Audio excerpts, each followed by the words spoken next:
2026年3月，新剧试读之《逐玉》。这几天由张凌赫、田曦薇主演的古偶剧《逐玉》正在热播，双平台联合出品，宣发资源直接拉满，力捧之意令百家粉愤恨。如果只看数据，《逐玉》的表现确实可以说是亮眼到离谱，甚至有长居市场几年不见的繁荣。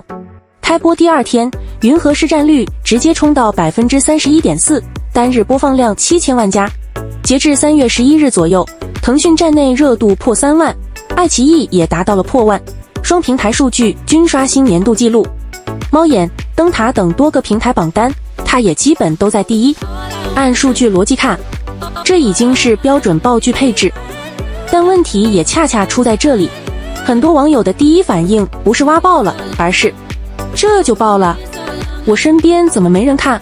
从普通观众视角来看，一部剧是不是真正的爆剧，数据只是其中一部分，更重要的是一种体感，全网讨论，全民参与。有人分析剧情，有人吐槽人物，有人做二创，有人模仿名场面，甚至还能衍生出一堆网络梗。你哪怕没看剧，也多少知道一点剧情。但《逐玉》显然没有这种体感，于是很多网友开始好奇，这剧到底是怎么爆的？于是一大批人带着同一个目的去审判这部剧，直接拿近几年的巅峰爆剧《狂飙》拉踩上了。说实话，这的确有点欺负人了。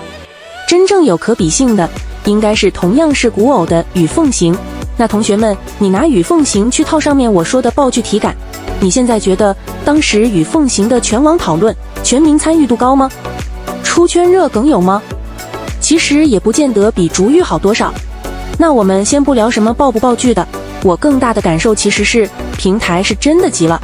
长剧大盘这2年一路下滑，再不出个爆款，对资本市场和品牌商都不好讲故事了。所以《逐玉》就成了那个被押宝的对象。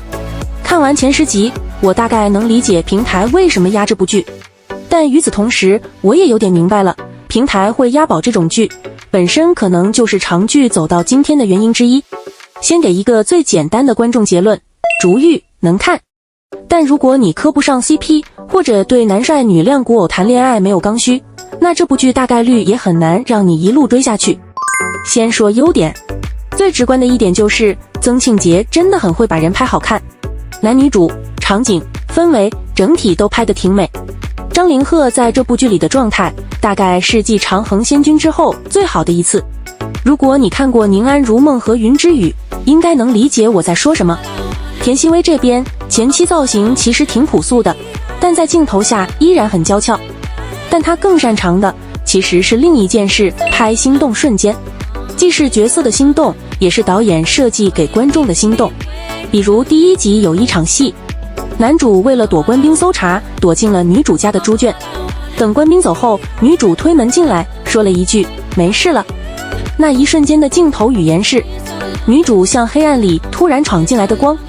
接着镜头一转，男主这边的画面就变成了一个重伤在身、长相精致的男人蜷在脏兮兮的猪圈里，像一块掉进泥里的珍宝。这个画面很奇怪，但又确实挺美，脆弱、精致，反差感拉满。而这一刻其实就是创作团队给观众准备的心动名场面。至于这种精致男主蹲猪圈也要拍得唯美的逻辑到底成不成立，古偶吗？反而不是重点。再说剧情，如果只看前2集，《逐玉》的文本其实可以给一句评价，尚算流畅，也没那么贪心。坦白说，原著我没看进去，一方面是文笔和情节编织确实一般，另一方面人设和人物关系也不算新鲜，对我吸引力不大。但剧版前2集我反而是看进去了。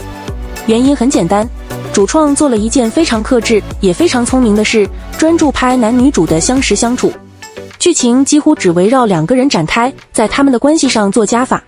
很多戏都是生活化的小情节、小危机、小打闹、小互动。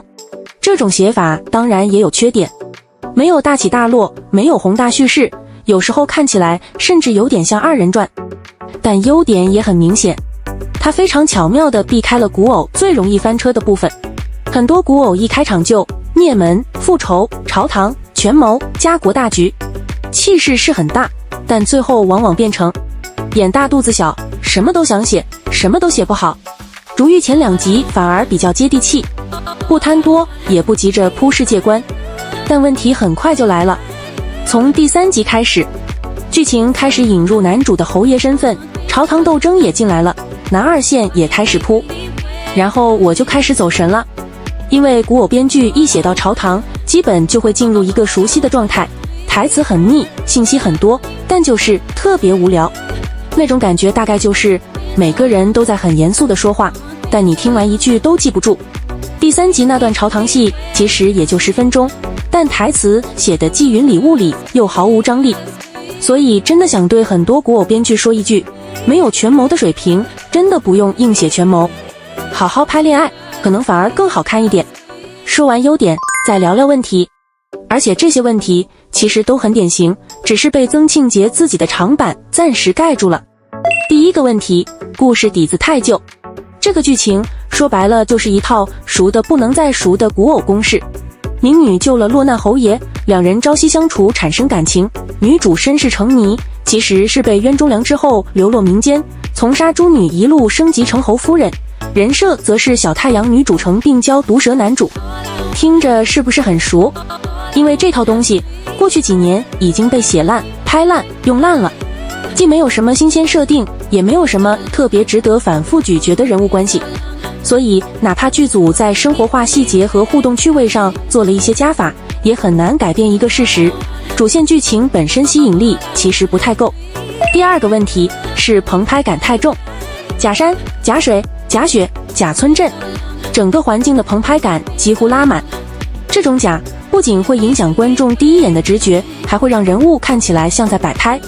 所谓落地古偶，结果环境一眼影棚位，那故事的可信度和观众的代入感自然就被削弱了。最后说说演技，本质上两个人的表现都是各自的正常水平，但是导演很会拍，让张凌赫镜头里留下了不少人生画面。但这些好看的镜头其实是建立在一种选择上，尽量不做大表情。这其实也说明了一点，在这部剧里，好看是压过一切的。田曦薇是剧里年轻演员中唯一用原声台词的，吐字表达都可以，值得表扬。从目前的情况来看，磕上竹玉的剧粉们正看得起劲，而路人们也正看数据看乐子看得起劲。竹玉虽然数据水不水还有待商榷，不过肉眼可见的是讨论度确实有了。